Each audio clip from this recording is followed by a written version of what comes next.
Good morning छात्रों। आज हम लोग का चैप्टर नंबर 8 पदार्थ का भौतिक एवं रासायनिक गुण, इसके भाग 4 में चले आए हैं, जहाँ पे हम लोग एक नया सब टॉपिक शुरू करेंगे जो कि है बॉन्ड्स। ठीक है, तो बॉन्ड या बंध क्या चीज़ है, इसको समझने के लिए हमें एक चीज़ समझना होगा कि जो विभिन्न प्रकार के तत्व है ये किन चीज़ों से बना हुआ है। ये परमाणु से बना हुआ है। और परमाणु में क्या मौजूद रहता है? परमाणु में केंद्र में मौजूद रहता है प्रोटॉन प्लस न्यूट्रॉन एवं एंड इलेक्ट्रॉन। तो ये जो तीन चीज़ है ये एक परमाणु के मौलिक तत्व है, या हम लोग इसको सब एटॉमिक पार्टिकल भी कहते हैं। सब एटम मतलब एटम से भी छोटा, तो परमाणु इसको इंग्लिश में एटम कहते हैं। परमाणु जो होता है ये खुद जो होता है ये न्यूट्रल होता है। क्यों न्यूट्रल होता है तुम लोग जानते हो? क्योंकि ये प्रोटॉन जो है पॉजिटिव चार्ज है, न्यूट्रॉन जीरो चार्ज है, और इलेक्ट्रॉन जो है नेगेटिव चार्ज है।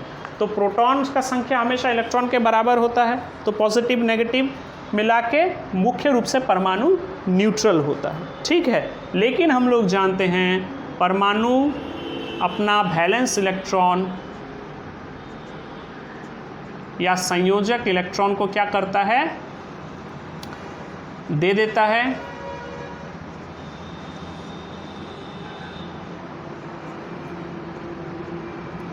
या किसी और परमाणु से ग्रहण करता है। ठीक है, तो परमाणु का जो वैलेंस इलेक्ट्रॉन है वह लूजली बाउंड होने के कारण वो किसी और परमाणु के साथ या किसी और परमाणु को दे देता है या शेयर करता है। ठीक है, या उससे लेता है। तो ये क्यों करता है, हम लोग इसको थोड़े बाद में आते हैं। तो इस गुण के कारण परमाणु क्या होता है? एक परमाणु दूसरे परमाणु के साथ मिल पाता है, और प्लस और भी हो सकता है। मिल के जो चीज़ बनाता है वो है अणु या मॉलिक्यूल। ठीक है, तो परमाणु आप खुद ब खुद जो होता है वो निष्क्रिय होता है, लेकिन वैलेंस इलेक्ट्रॉन को त्यागने या ग्रहण करने के कारण वह आवेशित होता है। और इसके चलते वो क्या हो रहा है? इसके चलते वो इस घटना के चलते वो आवेशित हो पाता है, आवेशित होता है। और आवेशित होकर जिस चीज़ को बनाता है वो कहलाता है आयन। आवेशित होकर जिस चीज़ को बना रहा है वो कहलाता है आयन। जैसे उदाहरण के लिए देखो, अगर मैं यहाँ पे सोडियम लेता हूँ Na, ठीक है, तो सोडियम का एटॉमिक नंबर कितना है? एटॉमिक नंबर Z है 11। अगर इसको मैं K-L-M कक्ष में बांट दूँ तो पहला कक्ष में ज़्यादा से ज़्यादा 2 इलेक्ट्रॉन आ सकता है। कौन सा फार्मूला फॉलो करता है? ये 2n² का फार्मूला फॉलो करता है। ठीक है, तो यहाँ पे n के कक्ष में n क्या है? 0, n है 1, तो 1² मतलब 1, 2 × 1 2। सेकेंड में n है 2, तो 2 का स्क्वायर 4 × 2 मैक्स है, तो 8 हो गया। और कितना बचा? 1। तो m कक्ष में का कक्ष में कितना इलेक्ट्रॉन?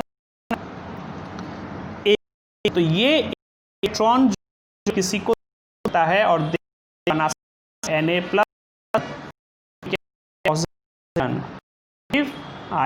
पॉजिटिव आवेश। अब जो सोडियम का परमाणु है ये दूसरे परमाणु के साथ प्रतिक्रिया कर सकता है। ठीक है, क्योंकि ये अब आवेशित हो गया। तो हम लोग जानते हैं ये किस प्रकार के पदार्थ के साथ या किस प्रकार के आयन के साथ प्रतिक्रिया करेगा? विपरीत धर्म वाला। ये पॉजिटिव है तो ये एक नेगेटिव इलेक्ट्रॉन को ढूंढेगा, इलेक्ट्रॉन नेगेटिव आयन को ढूंढेगा। तो अगर हम लोग क्लोरीन देखते हैं, क्लोरीन का एटॉमिक संख्या कितना होता है? एटॉमिक संख्या होता है 17। तो अगर इसका इलेक्ट्रॉनिक विन्यास देखें तो K-L-M, तो यहाँ पे आएगा 2 8 10 हो गया, और आखिरी 17 है टोटल, तो आखिरी 7 इलेक्ट्रॉन M कक्ष में चला गया। अब देखो इसका आखिरी M कक्ष जो है इसमें 1 इलेक्ट्रॉन कम है और 1 इलेक्ट्रॉन आ सकता है। ठीक है, तो ये क्या करेगा? ये किसी से 1 इलेक्ट्रॉन ग्रहण करेगा, 1 इलेक्ट्रॉन किसी से ग्रहण करेगा और बनाएगा नेगेटिव आयन। तो हम लोग क्लोरीन को नेगेटिव आयन बोलेंगे। तो ये Na+ आयन ये क्लोरीन के साथ मिलके बनाएगा Na+ और Cl-। ये एक दूसरे से जुड़ के क्या बनाएगा, NaCl, जो तुम लोग जानते हो। NaCl क्या है, कॉमन सॉल्ट, साधारण नमक। ठीक है, तो देखो किस प्रकार परमाणु, एक परमाणु दूसरे परमाणु के साथ मिल पा रहा है। कब मिल पा रहा है, जब वो आयन के रूप में उपस्थित हो। जैसे यहाँ पे Na+ क्योंकि एक इलेक्ट्रॉन खो दे रहा है, Cl- क्योंकि एक इलेक्ट्रॉन ग्रहण कर रहा है, और एवं ये दोनों परमाणु आपस में मिलकर NaCl जो है, यह एक NaCl का एक अणु बनाया। ठीक है, तो इनको बोला जाता है, इसको बोला जाता है बॉन्ड। इसी को कहते हैं बॉन्ड। और ये जो बॉन्ड है, ये एक विशेष प्रकार का बॉन्ड है, इसको बोला जाता है आयोनिक बंध। क्यों इसको आयनिक बंध बोला जा रहा है, क्योंकि यहाँ पे आयन का जो इलेक्ट्रॉन का आदान प्रदान हो रहा है। जो देखो, कहने का मतलब ये है कि बॉन्ड तभी बन पाएगा परमाणुओं में जब वो परमाणु न्यूट्रल नहीं होंगे, बल्कि वो आवेशित होंगे, या तो पॉजिटिव या नेगेटिव। और अगर पॉजिटिव है तो वो नेगेटिव आयन के साथ ही बंध बना पाएगा। तो बंध क्या है, दो या दो से ज़्यादा परमाणुओं के बीच में आयनीकृत होने के कारण, उनके वैलेंस इलेक्ट्रॉन को त्यागने या ग्रहण करने के कारण उनमें जो संबंध स्थापित हो रहा है, जो बंध बन रहा है, उसी को केमिकल बॉन्ड बोला जा रहा है। ठीक है, ये बॉन्ड दो प्रकार का होता है। अभी मैंने जो बताया ये है आयोनिक बॉन्ड, पहला प्रकार, और दूसरा प्रकार जो है बॉन्ड का, वो कहलाता है कोवैलेंट बॉन्ड। ये दो प्रकार का बॉन्ड है। आज हम लोग आयनिक बॉन्ड को ही देखते हैं। ठीक है, तो बॉन्ड के प्रकार, तो बॉन्ड का प्रकार कितना हो गया, बॉन्ड का दो प्रकार हो गया, आयनिक तथा कोवैलेंट। अच्छा, एक चीज़ जो मैं तुम लोग को थोड़ा यहाँ बताना मिस कर गया, या अभी बताना सही रहेगा, कि यहाँ पे ये इलेक्ट्रॉन त्याग क्यों रहा है और ये इलेक्ट्रॉन ग्रहण क्यों कर रहा है। हम लोग जानते हैं नोबेल तत्व कौन से हैं, helium, argon, krypton, xenon, radium, इस प्रकार से। ठीक है, हीलियम, आर्गन, नियॉन। अच्छा, आर्गन, हीलियम, आर्गन, यहाँ पे बीच में छूट गया, नियॉन, क्रिप्टॉन, ज़ेनॉन। तो ये जो है नोबेल गैस है। नोबेल गैस क्यों, इनका जो कक्ष है वो पूर्ण रूप से भरा हुआ है। जैसे इसका है 2, इसका है 2, 8। ठीक है, इस प्रकार से, मतलब K कक्ष, इसका K कक्ष एवं L कक्ष। ये जो तत्व है, नोबेल तत्व, इनका सभी कक्ष पूर्ण रूप से भरा हुआ है, इसलिए ये स्टेबल है या नॉन रिएक्टिव, ये किसी के साथ प्रतिक्रिया नहीं करते। और जितने भी परमाणु है, बाकी सभी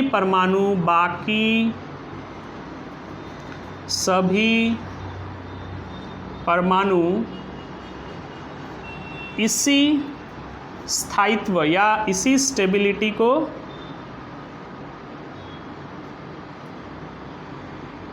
पाना चाहते हैं।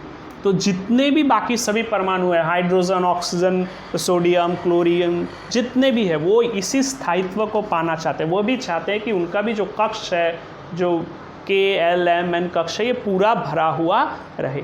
इसीलिए देखो सोडियम एवं क्लोरीन। अब मैं चले आता हूँ आयोनिक बंध पे। अब हम लोग देखेंगे आयोनिक बॉन्ड।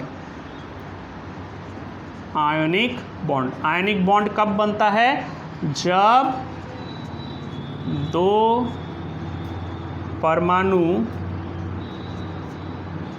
अपने वैलेंस इलेक्ट्रॉन का आदान प्रदान करके बंध बनाते हैं एवं स्थायित्व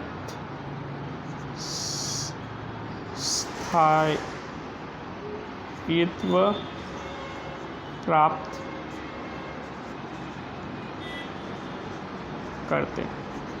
तो आयनिक बॉन्ड कब बनता है, जब परमाणु अपने वैलेंस इलेक्ट्रॉन का आदान प्रदान करते हैं एवं बंद बनाते हैं। किस लिए बंद बनाते हैं? स्थायित्व को प्राप्त करने के लिए। अब देखो यहाँ पे Na+Cl-, अगर मैं इसका डायग्राम बनाऊँ तो Na में कितना इलेक्ट्रॉन है? 1 2 3 4 5 6 7, अच्छा सॉरी, वैलेंस इलेक्ट्रॉन इसका कितना है? सोडियम का वैलेंस इलेक्ट्रॉन 1 आखिरी कक्ष में। और कहाँ गया? क्लोरीन का वैलेंस इलेक्ट्रॉन आखिरी कक्ष में कितना है? 1 2 3 4 5 6 7। ये जो डॉट है, ये डॉट दर्शा रहा है इलेक्ट्रॉन। कौन सा इलेक्ट्रॉन? Valence electron. तो देखो इसमें आखिरी कक्ष में है 2 8 1, इसका आखिरी कक्ष में 2 8 7। तो अब अगर ये अपना एक इलेक्ट्रॉन इसको दे दे और ये भी अपना एक इलेक्ट्रॉन इसको दे दे, तो देखो Na+, तो देखो ये एवं ये दोनों ही, अब इसका भी कितना हो गया? 2 8, इसका हो गया 2 8 और इसका हो गया 2 8 8। ठीक है, तो देखो यहाँ पे इसका भी जो दोनों कक्ष है, K कक्ष एवं L कक्ष पूरा भर गया, इसका भी K L M कक्ष पूरा भर गया। तो इस प्रकार जहाँ पे एक परमाणु अपना इलेक्ट्रॉन दूसरे को दे देता है स्थायित्व को प्राप्त करने के लिए, स्टेबिलिटी को प्राप्त करने के लिए, उसको बोला जाता है, उस प्रकार के बॉन्ड को बोला जाता है आयोनिक बॉन्ड। आज हम लोग केवल आयोनिक बॉन्ड को ही देख रहे हैं, नेक्स्ट क्लास में हम लोग कोवैलेंट बॉन्ड देखेंगे। तो आयोनिक बॉन्ड के कुछ गुण क्या क्या है? आयोनिक बॉन्ड के विशेषताएं। तो अगर आयनिक बॉन्ड के हम लोग विशेषताओं को देखें तो सबसे पहला विशेषता है ये काफ़ी कठोर होते हैं। इनका जो बॉन्ड होता है काफ़ी स्ट्रॉन्ग होता है, इसलिए ये जो पदार्थ, जो तत्व होते हैं आयनिक बॉन्ड वाले तत्व, ये कठोर तत्व होते हैं। कठोर तत्व लेकिन भंगुर होते हैं, या फिर भंगुर मतलब ब्रिटल, मतलब बहुत आसानी से टूट जाने वाले, लेकिन सख्त होते हैं। जैसे नमक का दाना काफ़ी कठोर होता है, लेकिन थोड़ा सा उसको अगर किसी सख्त चीज़ से मारा जाए तो वो डस्ट बन जाता है। ठीक है, उसी प्रकार एक और गुण होता है इनका मेल्टिंग तथा बॉइलिंग। मेल्टिंग पॉइंट मतलब गलनांक, बॉइलिंग पॉइंट मतलब क्वथनांक। ये दोनों ही काफ़ी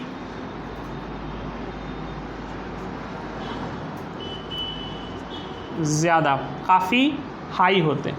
ठीक है, मेल्टिंग एवं बॉइलिंग पॉइंट दोनों काफ़ी हाई होते हैं। आयनिक बॉन्ड जो होते हैं ये जल में घुलनशील होते हैं, ये जल में काफ़ी घुलनशील होते हैं, लेकिन कार्बनिक सॉल्वेंट में या कार्बनिक घोलों में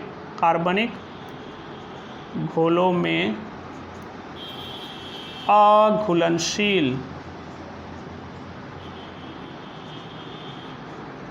कार्बनिक घोल बोलने से अल्कोहल, केरोसिन, पेट्रोल, इन सब में। तो आयनिक बॉन्ड जो होते हैं पानी में घुल जाते हैं बड़े आराम से, लेकिन कार्बनिक घोल जैसे अल्कोहल हो गया, पेट्रोल हो गया, केरोसिन हो गया, इनमें ये नहीं घुलता है। फोर्थ, इनका जलीय घोल, आयनिक कंपाउंड का आयोनिक कंपाउंड का जलीय घोल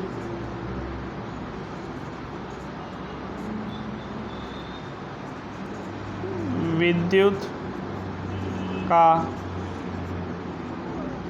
सुचालक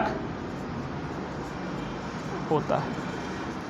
तो आयनिक कंपाउंड जो होता है, आयनिक कंपाउंड का जलीय घोल, आयनिक कंपाउंड खुद तो ठोस होते हैं, ड्राई होते हैं, उनसे विद्युत नहीं गुजरता, लेकिन अगर उसको हम लोग, और इसलिए भी नहीं गुजरता है क्योंकि आयनिक बॉन्ड काफ़ी स्ट्रांग होते हैं, वहाँ पे इलेक्ट्रॉन खाली नहीं रहता है, फ्री इलेक्ट्रॉन नहीं रहता है। लेकिन आयनिक कंपाउंड को जब जल में हम लोग घोल देते हैं, उसमें क्या होता है, फ्री आयंस मौजूद रह रहा है। फ्री आयंस मौजूद रहने के कारण उसमें से बिजली बहुत आसानी से गुजर सकता है। तो आज हमने क्या देखा? आज हमने देखा कि किस प्रकार परमाणु आवेशहीन होता है, लेकिन परमाणु अपने बैलेंस इलेक्ट्रॉन को त्यागने या ग्रहण करने के कारण आयंस बनाता है, पॉजिटिव आयन, नेगेटिव आयन, और ये पॉजिटिव और नेगेटिव आयन आपस में मिलके बॉन्ड बनाते हैं। दो प्रकार के bond, ionic bond and covalent bond. हमने देखा एक उदाहरण आयनिक बॉन्ड का जो कब बनता है, जब दो परमाणु अपने वैलेंस इलेक्ट्रॉन को एक दूसरे को दे देते हैं, या एक जन देता है दूसरे उस इलेक्ट्रॉन को ग्रहण कर, तब जाके बनता है आयनिक बॉन्ड। उदाहरण है सोडियम क्लोराइड। सोडियम का आखिरी कक्ष का जो एक वैलेंस इलेक्ट्रॉन है वो क्लोरीन को दे देता है, और देने पर सोडियम भी 2 और 8 स्थायित्व को प्राप्त किया, नोबेल गैस का कॉन्फ़िगरेशन को प्राप्त किया, और क्लोरीन भी नोबेल गैस का कॉन्फ़िगरेशन को प्राप्त किया। ठीक है, तो ये बॉन्ड किस लिए बनाते हैं पदार्थ, ताकि वो स्थायित्व को प्राप्त कर सके, स्टेबिलिटी को, नोबेल तत्व जैसा स्टेबल गुण उसमें आ जाए। अब देखो आयनिक बॉन्ड की कुछ विशेषताएं हमने देखा, ये काफ़ी कठोर होते हैं लेकिन भंगुर, ब्रिटल होते हैं, जल्दी टूट जाते हैं। मेल्टिंग एवं बॉइलिंग पॉइंट काफ़ी ज़्यादा होता है, जल में घुलनशील होता है, लेकिन कार्बनिक सॉल्वेंट जैसे अल्कोहल, केरोसिन, पेट्रोल आदि में नहीं घुलता है, एवं आयनिक कंपाउंड का जो जलीय घोल है ये विद्युत का सुचालक होता है। उम्मीद करता हूँ ये क्लास तुम लोग समझे हो अच्छे से। हम लोग नेक्स्ट क्लास में कोवेलेंट बॉन्ड को देखेंगे।